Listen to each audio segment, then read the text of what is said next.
안녕하세요. 대치동 빅마우스입니다. 자, 이번 영상에서는 중경외시 이화여대 숙명여대 편으로 함께합니다. 제가 여러분들께 조금 제안드리고 싶은 거는 저희 유튜브 채널이 약간 사랑방 역할을 좀 했으면 좋겠습니다. 그래서 우리 학부모님들 어디 가서 뭐 대화 하시기에 또 부담스러우실 수도 있고 또 대화하기 어려우실 수도 있는데 우리 유튜브 채널에서는 서로 익명도 보장되고 하니까 서로 이제 편하게 걱정되실 때는 걱정된다, 뭐 불안한 게 있으면 불안하다, 모르겠는 게 있으면 모르겠다 말씀 나눠주시면 제가 보고 있다가 또 말씀드릴 수 있는 부분이 있으면 말씀드리고 이렇게 해서 조금 따뜻한 공간 되었으면 좋겠습니다. 영상이 도움이 되신다면 구독과 좋아요 한 번씩만 부탁드리고요. 아마 지금 힘드실 텐데 제가 이 영상을 통해서 조금의 기준점을 좀 잡아드릴 수 있도록 하겠습니다. 향후의 일정은 다음과 같습니다. 제 머릿속에 이제 여러 가지 일정들이 다 잡혀 있는데 일단은 1월 달에 진행할 컨텐츠는 다음과 같고요. 곧 건동호 국숭쇠나 엄매냐 화작이냐 업데이트 버전, 추가 합격 주의사항, 기숙 독재 제종 업데이트 버전, 추가 모집 관련 정보로 함께 하고 2월부터는 아무래도 2024 입시 정보나 그런 공부 방법 쪽으로 또 전환을 해야 될 것 같습니다. 작년 같은 경우는 업데이트 주기가 이제 일주일 정도였는데 올해 같은 경우는 2, 3일 정도로 제가 한번 목표 삼아 보겠습니다. 그리고 퀄리티 더 올리고 해서 지금 이제 여러분들께서 좀 힘드실 것 같아요. 아까 말씀드린 것 같은데 이렇게 힘드실 때 제 얘기를 좀 하면 위로가 되실 것 같아 좀 제 얘기를 해볼까 합니다. 저희 이제 초등학교 담임 선생님께서 최고보다는 최선을 다하라고 말씀을 하셨고 결과가 뭐 어찌 되든지 간에 최선을 다했으면 됐다 이렇게 가르침을 주셨습니다. 평생 가르침이 됐고요. 근데 이제 선생님께서 그때 말씀하셨던 거는 최선을 다하다 보면 최고가 될 수 있고 최선을 다하다 보면 결과가 자연스럽게 따라온다 약간 이런 느낌이었던 것 같습니다. 근데 제가 이제 살다 보니까 우리 어머니 아버님들보다는 덜 살았지만 우리 아이들보다는 좀 더 살았죠. 참 부끄럽네요. 어쨌든 이제 제가 조금 살아보니까 최선을 다한다고 해서 다 되는 게 또 아니더라고요. 그러면 그런 경우에 이제 어떻게 생각하시면 좋냐면 그냥 결과에 상관없이 최선을 다한다 이렇게 마음 먹는 게 좋은 것 같습니다. 잘 되면 더 좋은 거고 안 되더라도 최선을 다했으니까 의미가 있는 거고. 그래서 저 같은 경우도 사실은 뭐 제가 최고가 되기 위해서 유튜브 영상을 하고 뭐 이런 건 아닙니다. 저는 최고가 될 욕심은 일찌감치 이제 비웠고요. 저는 다만, 그러니까 모두에게 최고가 되겠다는 욕심은 비웠습니다. 모두에게 최고가 될 필요는 없다 생각하고, 현우진 강사처럼 뭐 만인이 인정하는 1타 뭐 이런 생각은 저는 없고요. 다만 이제 한 명, 두 명에게라도 좀 최고라는 이야기를 들었으면 좋겠다 해서 노력을 하고 있습니다. 지금 뭐 그 목표는 매년 달성하고 있는 것 같은데 하여튼 저는 우리 구독자분들께서 또 원하시는 게 뭔지 또 필요로 하시는 게 뭔지 고민해서 최선을 다할 테니까요. 여러분들도 힘드시겠지만 힘을 좀 내주셨으면 좋겠습니다. 일정을 먼저 보고 가겠습니다. 다른 학교 같은 경우는 크게 특별한 게 없고요. 지금 경희대 같은 경우가 조금 특이해요. 경희대는 1차, 2차, 3차 4차, 5차 일정을 이제 차수별로 나눠서 공개를 했는데 지금 2월 9일 목요일날 1차 발표가 있고 이길 다음날 2월 10일 금요일 오후 1시까지 입금을 해주셔야 됩니다. 보통은 이제 은행 업무 끝나는 시간까지 하면 되지 않냐 하시는데 그게 아니라 오후 1시까지입니다. 2월 10일 금요일날 2차 발표가 나고 원래는 이 길이잖아요. 다음날 이제 등록을 해야 되는데 이게 영업일 기준이기 때문에 토요일, 일요일 빼고 월요일날 오후 1시까지 등록을 하셔야 됩니다. 3차 같은 경우도 13일 발표, 14일 등록. 자, 4차, 5차는 16일 발표, 17일 등록. 이렇게 진행이 됩니다. 다른 학교는 뭐 보시면 되겠습니다. 자, 중앙대부터 말씀드리면 중앙대는 좀 혼란스러워요. 이게 올해 혼란스러워요. 그래서 사실 누구도 정확하게 말을 할 수는 없어요. 하지만 여러분들께서 조금 기준을 잡아보실 수 있도록 제가 설명을 해보겠습니다. 지금 이제 군별이동 굉장히 많았습니다. 보시면 아시겠지만 군별이동 굉장히 많고 이런 경우에는 이제 사실 관연도 데이터가 별로 의미가 없어요. 의미가 없는데 다만 이제 조금 기준을 그래도 잡아보실 수 있도록 말씀을 드려보면, 지금 이제 영어 영문학과 같은 경우를 예로 들어보면요, 이게 인문대학이잖아요, 이게. 그러면 이게 분리되기 전에 인문대학의 충원율 보시면 얼추 그래도 예측은 가능해요. 작년에 인문대학 충원율이 58.33%였거든요. 이 충원율도 퐁당퐁당 법칙이 성립된다라고 말씀을 드렸죠. 그래서 재작년에 이제 107%, 작년에 58% 돌았기 때문에 올해 58% 이상 돌 거라고 생각이 됩니다. 그래서 이제 자녀분의 점수대나 예비번호 경우가 이제 요거 안에 들어간다, 58%에서 107% 안에 들어간다라고 하면 여러분들께서 조금 더 희망을 갖고 기다리시면 되고, 아예 여기에 못 미칠 것 같다 하시면 이제 마음의 준비를 좀 하시거나 내년 계획을, 올해 계획이죠. 올해 계획을 세워보시면 좋을 것 같습니다. 그리고 이제 조금 여러분들께 위로를 좀 드려보기 위해서 말씀을 드리는 건데, 사실은 이제 이 충원율이 퐁당퐁당 법칙이 성립한다고 말씀드렸잖아요. 그래서 지금 영어 교육 같은 경우도 재작년에 130%였고 작년에 이제 떨어졌기 때문에 올해는 상승할 것 같다, 이렇게 좀 말씀드려 볼 수가 있겠고, 지금 이제 보시면 간호학과 같은 경우는 다군이었죠. 원래는 다군이었는데 지금 간호학과 같은 경우가 가군으로 왔어요. 이런 경우는 적용하기가 힘듭니다. 이거는 이제 뚜껑을 열어봐야지 알 수 있습니다. 군별, 이게 이제 다군에서 넘어왔다, 이거는 좀 더 크리티컬합니다. 예측이 거의 불가능하다 볼 수 있고요. 지금 이제 경영학부는 다군인데 지금 보통 충원율이 퐁당퐁당 법칙이 성립을 하려면 사실은 경쟁률하고 같이 봐주시는 게 좋습니다. 왜냐하면 경쟁률이 이제 선호도를 의미하는 지표잖아요. 그래서 경쟁률하고 충원율하고 관계성이 있는데, 지금 경영학부 경영학 같은 경우는 경쟁률이 아름답게 퐁당퐁당 법칙이 성립해줍니다. 퐁당퐁당 법칙이 뭔지 잘 모르시는 분들은 영상 말미에 있는 재생 목록에 가셔서 앞에 영상을 하나만 보시면 좋을 것 같고요. 이렇게 경쟁률이 퐁당퐁당 법칙으로 성립이 된다고 하면 충원율도 퐁당퐁당 법칙이 성립될 가능성이 높습니다. 그렇게 해서 참고해 주시면 되겠고요. 지금 이제 여기 2022에 쓰여 있는 거는 인원입니다. 인원이고, 요 충원율은 율이기 때문에 말 그대로 퍼센테이지라고 생각하시면 되겠습니다. 그리고 이제 요 경우는 제가 이제 복잡하게 좀 써놨었는데, 알기 쉽게 말씀드리면 예측하기 어렵다예요. 중앙대 같은 경우는 예측해보기가 좀 어렵다인데, 또 작년 다르고 올해 또 교차 지원의 양상이 또 다르지 않겠습니까? 보시면 가군에는 성균관대하고 한양대하고 경희대, 시립대가 있습니다. 이 중에서 이제 성균관대, 한양대가 중앙대에 비해서 선호도가 확실히 높죠. 그래서 여기에 애들이 많이 붙어주면 이제 좀 충원율이 많이 돌 것이고, 근데 나군 같은 경우는 성균관대, 한양대, 서강대까지 다 있죠. 그래서 딱 보시면 나군 충원율이 높을 것 같은데 라고 보실 수 있는데 그렇진 않습니다. 왜냐하면 이게 이제 보통 보시면 가군에 연고대를 쓴 친구들이 있고 나군에 이제 서성한 쓴 친구들이 있겠죠.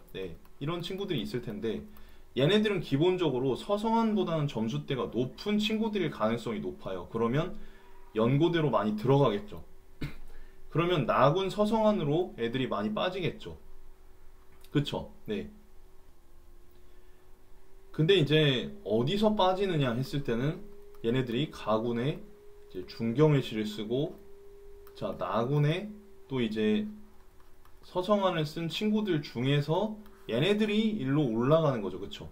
그러면 이제 또 중경외시에 충원율이 많이 돈다고 생각하실 수 있죠. 이해되시죠? 이것도 예전에 이제 피라미드로 말씀을 드렸기 때문에 재생 목록에서 좀 보시면 이해가 쉬우실 거예요. 이런 식으로 이제 빠지게 되는데, 과연 이 빠지는 비율이 얼마나 될 것인가, 그건 이제 뚜껑을 열어봐야 된다는 이야기입니다. 그리고 이제 자연계열 중앙대 보시면, 자연계열 중앙대, 중앙대는 기본적으로 충원율이 좀 다른 학교들에 비해서 높은 편입니다. 조금 높은 과 좀 찝고 넘어가자면, 지금 이제 AI 학과 같은 경우에 작년 충원율이 230%였습니다.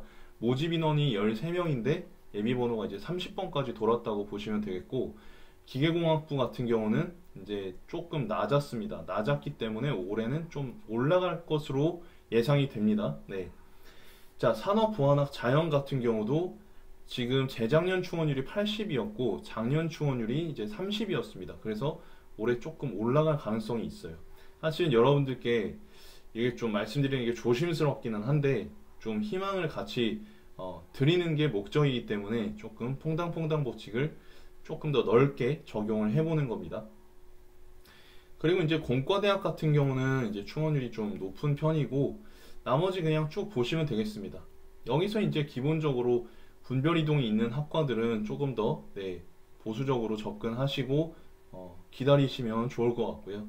지금 소프트웨어나 창의 ICT 공과 같은 경우는 경쟁률이 퐁당퐁당 법칙이 특히 아름답게 잘 맞아 떨어지고 있습니다. 그래서 올해 충원율도 퐁당퐁당 법칙이 잘 성립될 것 같으니까 이제 요 과에 해당하는 친구들은 조금 기다려 보시면 좋을 것 같고, 지금 이제 같은 이제 지원자들의 성향을 여기서 확인해 보실 수가 있습니다. 자, 경희대학교 보시면 지금 이 경희대학교 같은 경우는 제가 조금 더 속도를 내기 위해서 충원율이 높아질 것 같은 학과들 위주로 말씀을 드려보겠습니다. 기본적으로 관광 엔터테인먼트 요 과는 50%를 넘길 것 같고요. 국어공문 같은 경우는 한 50%대는 나오지 않을까 생각이 됩니다. 왜냐하면 충원율이 퐁당퐁당 법칙이 성립된다고 말씀드렸기 때문에. 자, 21학년도에 42, 22학년도에 75%입니다. 그래서 올해는 조금 하락하겠지만 그래도 좀 나온다, 충원율이 나온다, 이렇게 말씀드릴 수 있겠고, 사학과나 사회학과 같은 경우 좀 조심스럽긴 해요. 왜냐하면 재작년에 비해서 이게 충원율이 많이 떨어졌거든요. 역시 안 나올 수도 있지만 퐁당퐁당 법칙에 의해서 올라갈 수도 있어요. 왜 그런지는 지금 말씀을 못 드립니다. 이 부분은 제가 나중에 심층 연구를 해서 조금 더 자세하게 말씀드리도록 하겠고, 아동가족학 같은 경우는 반대로 재작년보다 작년에 충원율이 되게 많이 돌았습니다. 올해는 조금 떨어질 것 같아요. 영어 영문, 응용, 영어 통번역, 자율전공, 정치외교 쭉 보시면 됩니다. 메커니즘은 이제 비슷하니까요. 그래서 지금 이제 아까 전에 말씀드렸던 거를 제가 글로 좀 써놨습니다. 상위권 경우의 수 1, 상위권 경우의 수 2. 그래서 멈춰 보시고 보시면 좋겠습니다.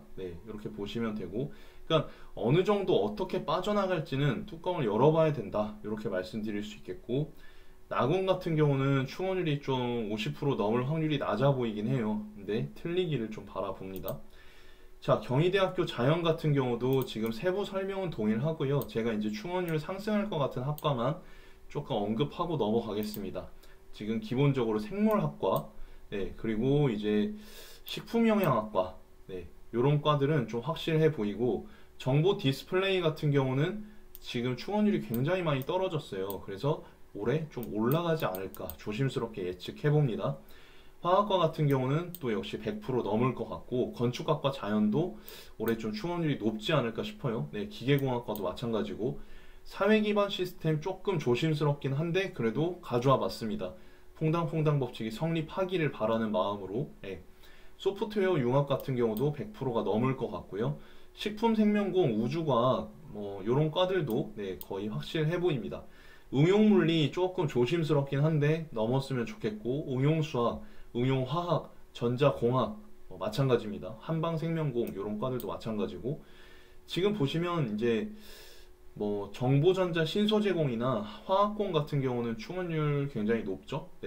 높은 편입니다. 그래서 체크하시면 되고, 외대 같은 경우는 이것도 설명은 동일해요. 설명 동일한데, 그래서 제가 이제 충원율 높을 것 같은 학과들 그냥 체크하고 넘어가겠습니다. ELLT 학과나 국제학부, 그리고 영어교육, 독일어교육, 일본언어문화, 중국언어문화, 태국어 이런 과들 좀 높을 것 같습니다. 그리고 나고의 경제학부, 국제통상, 그리고 네덜란드가 조금 독일어하고 미디어 커뮤니케이션하고 정치외교하고 중국외교 통상하고 포르투갈 학과하고 행정학하고 영미문학, 요 과들이 퐁당퐁당 법칙이 성립을 해준다면 충원율이 굉장히 높게 돌 수 있어요. 그래서 조금 지켜보시면 좋겠습니다. 자, 시립대학교입니다. 시립대학교 같은 경우는 예, 제가 조금 더 정확하게 하기 위해서 경쟁률을 올해 것도 좀 갖고 왔는데 기본적으로 퐁당퐁당 법칙이 성립을 잘 하고 있었습니다. 성립을 잘 하고 있었기 때문에 충원율도 퐁당퐁당 법칙이 좀 성립을 해준다고 예측을 해볼 수가 있고 그런 경우에는 도시행정이나 자유전공 좀 더 오를 것 같아요. 네, 경제학도 마찬가지고 근데 국제관계나 이런 과들 국어국문 같은 경우는 조금 더 봐야 할 것 같고요. 그리고 이제 시립대 자연 같은 경우 보시면 지금 시립대는 가군이 별로 이제 없거든요. 네, 그래서 뭐 일단은 요 설명 한번 제가 읽어보겠습니다.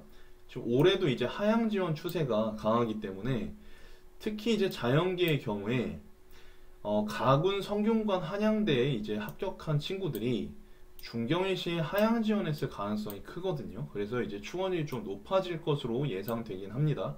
그래서 조금 높을 것 같은 학과가 건축학과, 그리고 이제 기계정보 같은 경우 조금 올라갈 것 같고요. 도시공 같은 경우에 조금 올라가 주면 좋겠습니다. 네, 올라갈 것 같아요. 생명과학 이과도 마찬가지고 신소재 조금 조심스럽긴 한데 올라갈 것 같습니다.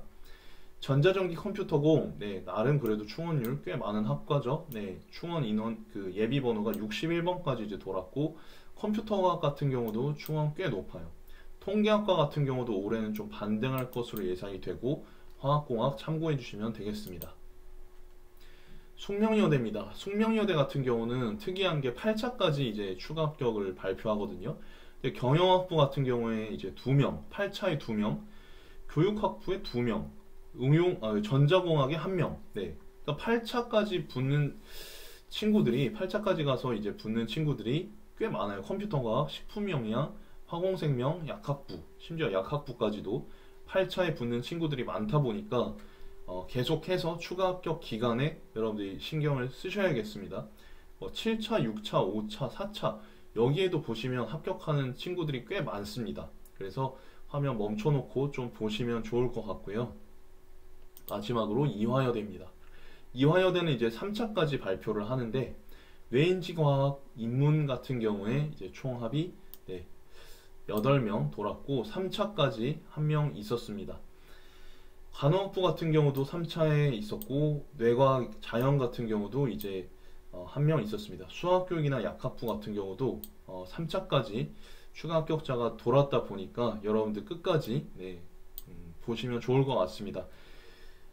조금 위로가 좀 되셨으면 좋겠습니다. 단지 이제 예측에 불과한 데이터이지만 그래도 조금 허전한 마음 달래시면 좋겠고요. 대치동 빅마우스는 또 다음 영상에서 좋은 모습으로 찾아뵙겠습니다. 감사합니다.